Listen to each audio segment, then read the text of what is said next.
Fala galera, Yuri Valens aqui e eu vou mostrar para vocês a notícia que todos os investidores estavam esperando, envolvendo nossos queridinhos fundos de recebíveis imobiliários, DEVA, Equitar, URPEG, RSR11, até mesmo o Irídio e vários outros fundos.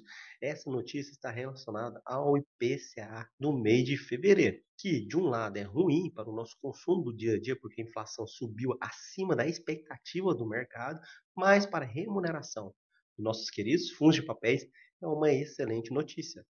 O IPCA saiu de forma definitiva para o mês de fevereiro de 2023 e ele ficou, pasme, no valor de 0,84%, sendo que a prévia era de 0,78%. A expectativa do relatório Focus estava por volta disso, de 0,78 a 0,80 anteriormente. E veja como está a evolução desse IPCA.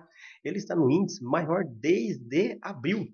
Em abril de 2022, ele bateu 1,06% e de lá para cá foram valores baixos, principalmente naqueles 3 meses de julho, agosto, setembro, na qual houve uma deflação. E isso prejudicou em muito o rendimento da maioria dos fundos de papéis, principalmente daqueles que não estavam protegidos contra a deflação. E agora, depois do retorno do IPCA, em outubro em diante, fevereiro bateu o recorde desses últimos 12 meses, tirando o mês de abril do ano de 2022. E isso tem uma relação direta aos rendimentos dos nossos queridos fundos de papéis. Para mostrar isso a vocês, eu separei aqui essa planilha completa, no qual eu coloquei várias informações que vão mostrar e ensinar para vocês como calcular se o rendimento de um fundo de papel ele vai subir ou se ele vai cair em um determinado mês. E para isso nós precisamos utilizar dois fatores primordiais. Então preste atenção.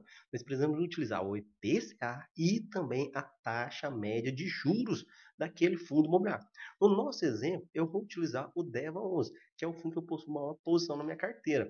Inclusive, no seu último relatório gerencial, divulgado até o momento, que é o de janeiro de 2023, ele explica um pouco de como funciona essa sistemática da remuneração dos seus CRIs. Isso é crucial para esse exemplo que eu vou mostrar para vocês. Ele fala aqui, por exemplo, para o rendimento de fevereiro de 2023, foram considerados o IPCA de dezembro e o de janeiro, que no cálculo da remuneração dos CRIs são considerados os indicadores com 2 meses de defasagem.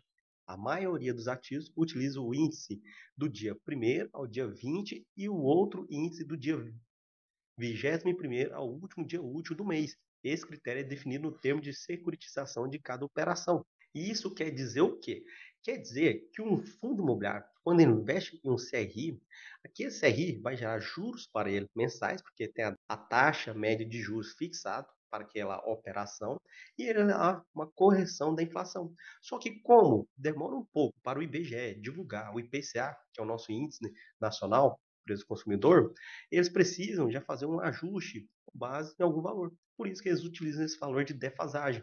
A grosso modo, quer dizer que, por exemplo, eu separo aqui o mês de novembro, dezembro de 2022, janeiro e fevereiro de 2023.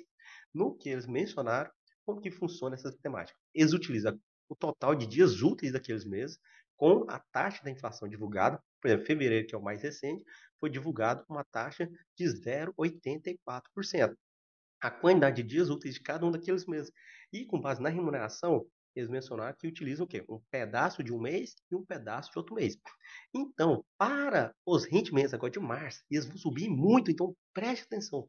Os rendimentos de todos os FIIs de papéis que estão atrelados ao IPCA, o que tem a maior posição na sua carteira no IPCA, tende a subir e muito. E eu vou mostrar comparado com o rendimento de fevereiro. Por causa disso, eles vão utilizar agora para o rendimento de competência de março, que esperto, rendimento de competência de março, que é pago dentro do mês de abril, eles vão utilizar um pedaço dessa taxa de fevereiro e um pedaço da taxa de janeiro. Qual vai ser esses pedaços utilizados? Eles vão utilizar os dias úteis a partir do dia 21 de janeiro e os dias úteis de fevereiro até o dia 20. Eu já separei para vocês ficarem mais fácil. Então, de janeiro, eles vão utilizar 7 dias úteis e de fevereiro, 13 dias úteis. Então, a grosso modo, quer dizer que de janeiro, cada dia útil teve uma inflação de 0,024, enquanto fevereiro, olhem a diferença, uma taxa de 0,047, quase o dobro de janeiro para cada dia útil de fevereiro. Eles vão utilizar 7 dias de janeiro e 13 dias de fevereiro. Vejam então como que vai ficar essa correção monetária. Para o mês de março, que nós estamos atualmente, competência então do mês de março, que será pago em abril, eles vão utilizar 7 dias de janeiro, 3 dias de fevereiro. Ao todo, a correção vai ficar de 0,775%. Vejam que em fevereiro foi de 0,587 e janeiro 0,544. Então vai ser a maior correção da carteira dos recebíveis imobiliários dos nossos queridos fundos de papéis. Além disso, eles utilizam tanto a correção quanto também os juros. E os juros, eles também são utilizados com base em dias úteis. E o ano tem uma média de 252 dias úteis, o que daria, no caso do nosso DEVO aqui, a taxa média do seu portfólio de 10,44% corresponderia a 0,041% por dia útil de juros. Isso aqui é juros. Em janeiro, ele utilizou 22 dias úteis para os juros, ficou em 0,911. Em fevereiro, caiu para 18 dias úteis. Ele utilizou 0,746. Agora, em março, é o mês com a maior quantidade de dias úteis dos últimos meses. São 23 dias úteis em março. E a taxa ficou em 0,953. Então, olhem o tamanho do rendimento que vai vir em março. Ele teve a maior taxa de juros mensal dos últimos meses e também a maior correção da inflação dos últimos meses pelo IPCA. Eu acabei de mostrar isso para vocês. Olhem o IPCA aqui de março, 0,775, maior do que os meses anteriores. Vejam os juros que serão utilizados, 0,953. Meus amigos, eu coloquei isso aqui para vocês de forma consolidada. Em janeiro, eles utilizaram, então, 1,455%. Em fevereiro, 1,3333%. Em março, eles vão utilizar 1,728%. Isso mostra um rendimento, um acréscimo de 29,69% do valor de março referente ao valor do mês de fevereiro, sendo que de fevereiro houve uma queda de 8,42%. Por isso que a maioria dos fundos imobiliários, o rendimento de fevereiro foi menor do que o de janeiro. Exemplo do RSR11, nosso querido RSR11. Eu coloquei aqui para vocês. Na competência de janeiro, que ele pagou em fevereiro, ele pagou 99 centavos. Mas fica atento à variação, à oscilação dos valores, que é o mais importante. Eu quero que vocês aprendam isso. Em fevereiro, o rendimento anunciado do RSR11 foi de 0,91 centavos. E se vocês jogarem esse percentual de 8,42%, vocês vão perceber que a queda é próxima a isso. Se vocês descontarem 8,42% de 99 centavos, o valor vai ser quase esse resultado de 91 centavos. E agora, se vocês jogarem esse percentual de acréscimo de 29,69% sobre os rendimentos de fevereiro, que foram pagos em março, o rendimento de março, que será pago em abril, vai ser algo próximo de R$ 1,18. Se olhar no histórico do RSR11, esse é o maior rendimento dele desde, acho que maio de 2022. E o DEVA, o exemplo é o mesmo. DEVA, em janeiro, competência de janeiro, anunciou um rendimento de R$ 1,10. Fevereiro caiu para 90 centavos. Houve essa queda por conta desse indicador e também, possivelmente, por conta daquela inadimplência. Lembram do circuito de compras que não pagou dentro de fevereiro, que deveria ter sido pago dentro de fevereiro, pagou só em março? E os fundos distribuem os lucros com base no lucro caixa.